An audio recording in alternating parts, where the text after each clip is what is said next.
Investment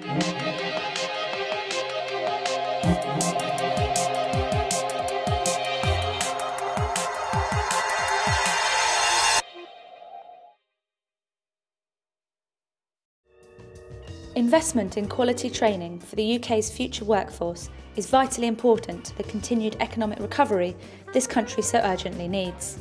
It's crucial that island businesses realise this, and many are embracing the training opportunities that are available with a view to long-term business success. I think it's really important that island businesses become aware of the training opportunities that can be available.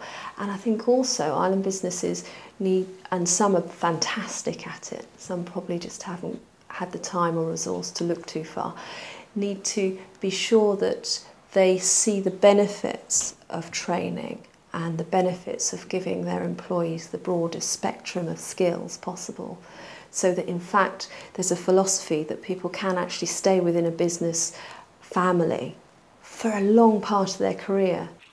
Companies that invest in training benefit in more ways than one.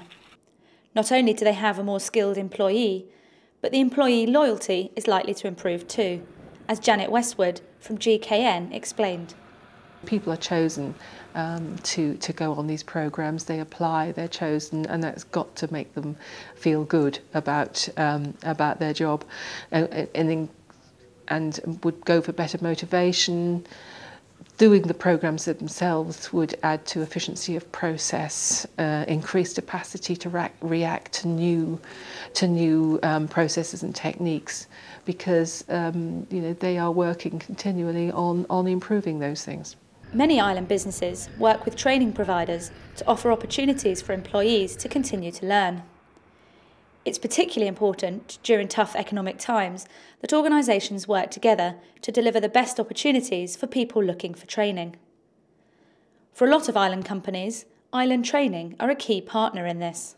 We select the candidates, and Island Training is absolutely necessary partner in that, because they are the ones that provide the funding up to a certain level, and then we entirely work together, a collaborative basis on producing the results for the apprentices and the other people on the work-based training programmes. The Isle of Wight College is a fantastic vocational support mechanism, and in fact with the college they will also find pathways to other training programmes that might be more suitable for your specific needs. There are some other really fantastic training providers on the Isle of Wight who seem to be really flexible in their approach to finding appropriate training courses for businesses with more specific needs. All this is good for long-term business development, but it's also important to find work for the apprentices within the organisation once they've finished their training. It's really important that employers do retain their apprentices once they're skilled. That's certainly a big consideration for any employer who takes on an apprentice. From a personal point of view, I think if an employer creates an environment which is conducive for the learner and a place where they want to work with the same opportunities as other members of staff once they move out of their apprenticeship programme, then there's no reason as to why that apprentice wouldn't want to stay with that employer and have longevity. It's important that businesses see training as more than just the statutory apprenticeship, and I think it's wherever possible it's really important that businesses see a pathway for an apprentice to take within that firm so that they can stay there and they can become a fully trained professional or technician or whatever their actual route is.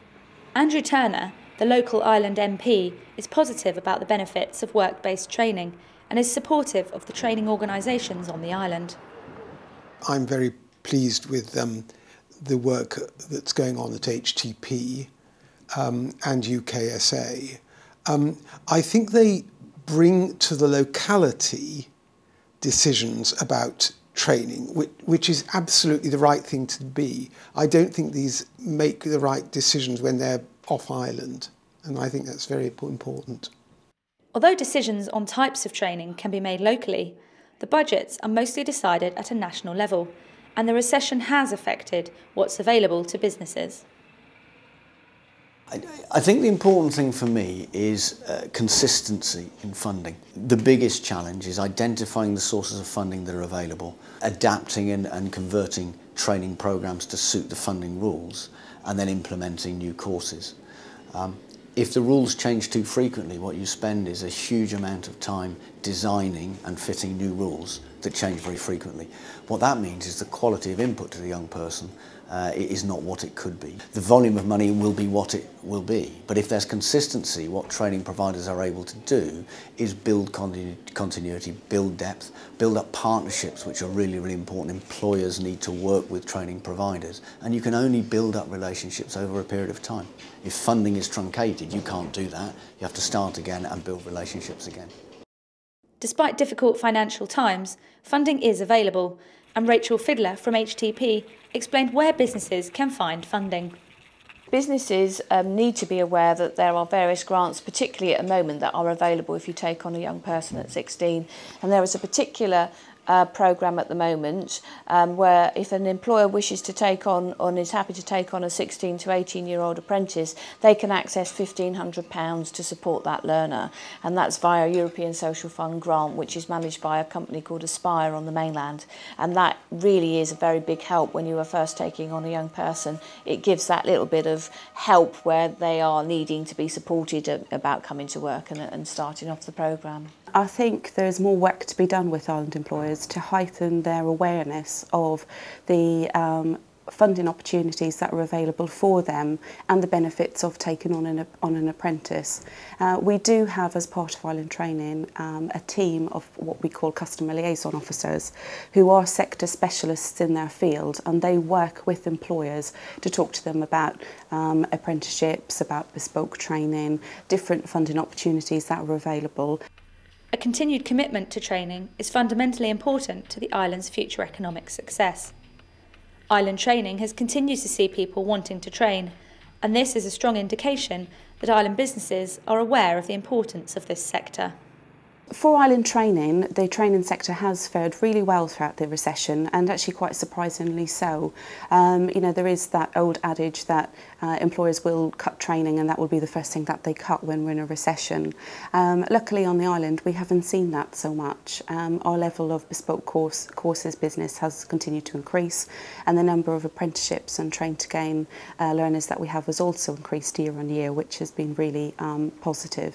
As far as the island goes, it is incredibly important because we are a small community, and the opportunities are perhaps few and far between to have a structured career, and as far as this economy goes, it's incredibly important. I see the training sector developing in the future in terms of, I think training is not looked upon anymore as a luxury. I think it's a necessity for businesses to grow and develop their staff. I think the last couple of years have been particularly hard for businesses, and I think they need to look at their staff as the key to the success of the business. If more and more businesses are to survive in this climate, then I think training is the key for them to develop their staff and beat the competition.